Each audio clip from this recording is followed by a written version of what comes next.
মানে রিসেন্ট একটা ভিডিও করো তুই, একটা মজার কাহিনী তোর লোক শেয়ার করি। হপাই গেলাম বেটা ইফতারি বাজার করতে, বুঝছো? বাজারে যে গেছি তোর শরবতের লাগে লেবু লাগবে। এখন যাইয়া দেখি লেবু তোর একটা একটা ভাগা দিয়ে রাখছে। আমি কি রে, লেবুর তো ভাগা হয় সাইডটা দিয়া, এক হালি দিয়া। আমি ভাই একটা একটা ভাগা কিনলে কে? কয় ভাই একটা একটাই বেশ। আমি হালি কত? কয় ভাই আমি হালির দাম জিগেন না, আপনি যদি লেবুর হালির দামের কথা শোনেন তাহলে আমার নিজের লেবুই কানতে উঠবে। আমি কত এই যে ভাগাতেছেন একটার দাম কত? কয় 30 টাকা। আমি কত হালির দাম কত? কয় ভাই 120 টাকা। কতটুকু না সত্যি বেটা আমার লেবুই কানতে উঠতে গেছে।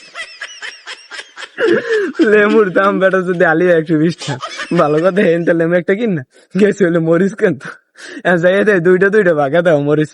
আমি কি ভাই এই যে দুইটা ভাগাতেছে এই দুইটার দাম কত? 20 টাকা। আমি কথা কেজি কত? দুইটার দাম 20 টাকা। ভাই কেজির দাম আপনি জিগিয়ে না, তাহলে আপনার পিছন জ্বালা শুরু হয়ে যাবে। আপনার মরিচ খাওয়া লাগবে না।